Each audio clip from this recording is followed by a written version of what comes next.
World's history में सभी का स्वागत है। आज की कहानी शुरू होती है 1 तारीख से 29 अगस्त 1973।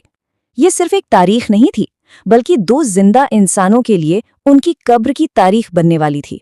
जगह थी अटलांटिक महासागर, जहां दूर दूर तक सिर्फ पानी था और गहरा डरावना सन्नाटा।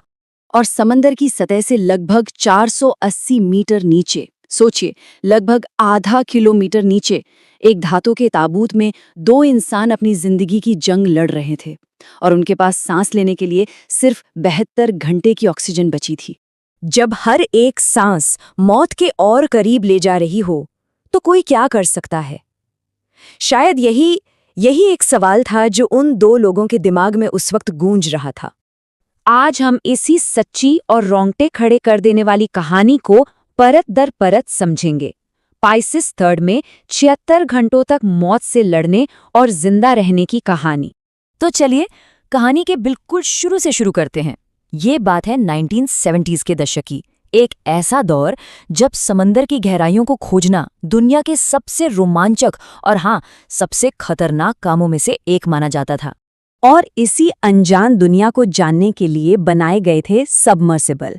पाइसिस 3 एक ऐसा ही सबमर्सिबल था जो उस समय के सबसे एडवांस्ड डीप सी व्हीकल्स में से एक था, मतलब टेक्नोलॉजी में सबसे आगे।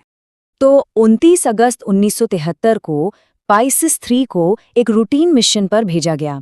इसमें सवार थे 2 बेहद अनुभवी लोग, पायलट रॉजर चैपमैन और इंजीनियर रॉजर मेलिनसन। काम एकदम सीधा साधा लग रहा था। अटलांटिक महासागर की तलहटी में एक टेलीफोन केबल की मरम्मत करनी थी, बस। लेकिन जैसे ही मिशन खत्म हुआ और उन्हें सतह पर वापस लाया जा रहा था, एक भयानक हादसा हो गया। सबमर्सिबल को ऊपर खींचने वाली रस्सी अचानक एक हैच से टकरा गई। हैच टूटकर खुल गया और एक पल में पानी का तूफान अंदर घुस गया। पाइसिस 3 बेकाबू होकर तेजी से नीचे अंधेरी गहराइयों में डूबने लगी।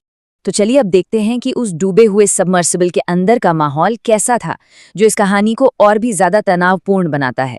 समंदर की तलहटी पर फंसे उन दोनों के सामने अब बचने के लिए 3 बड़ी चुनौतियां थीं। पहला, पानी का जबरदस्त दबाव, दूसरा, हड्डियां जमा देने वाली ठंड, और तीसरा, सबसे बड़ा खतरा, सिर्फ 72 घंटे की ऑक्सीजन। रॉजर चैपमैन ने बाद में बताया था कि वो दबाव इतना ज्यादा था जैसे हर एक स्क्वायर इंच पर कोई 48 हाथी खड़े हों। वो लोग स्टील की दीवारों के चरमराने की आवाजें साफ साफ सुन सकते थे। पावर सिस्टम पूरी तरह से बंद हो चुका था।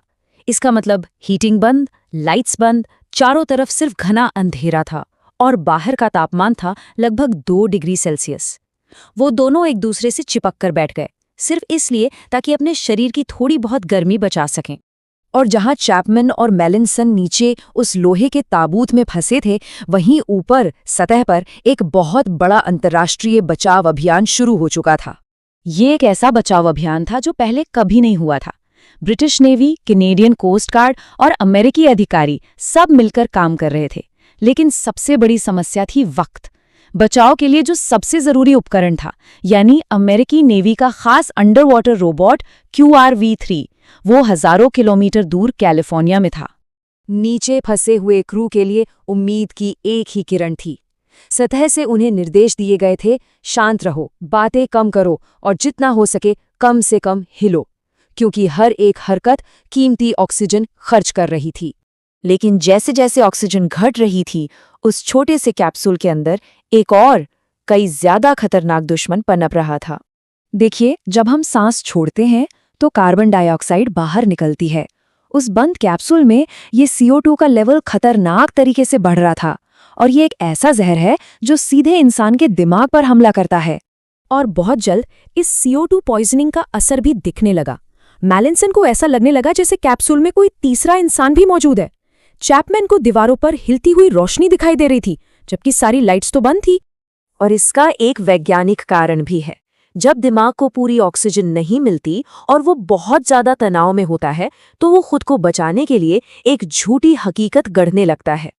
1 सितंबर तक उनके 72 घंटों की ऑक्सीजन हिसाब से तो खत्म हो जानी चाहिए थी, लेकिन फिर भी वो जिंदा थे।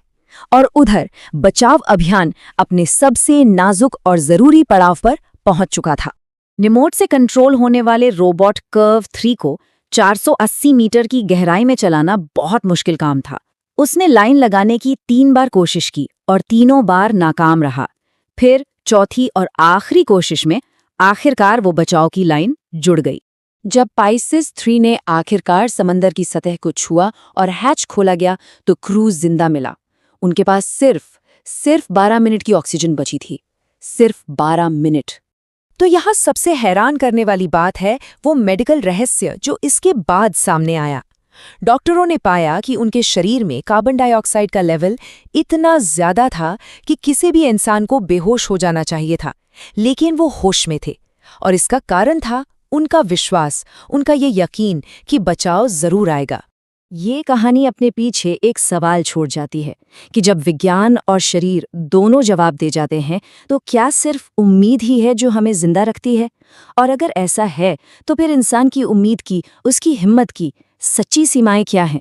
वर्ल्ड्स हिस्ट्री के इस सफ़र में शामिल होने के लिए बहुत बहुत शुक्रिया। अगर आपको ऐसी ही हैरान कर देने वाली सच्ची कहानियां पसंद हैं तो चैनल को सब्सक्राइब करके हमारा साथ ज़रूर दें।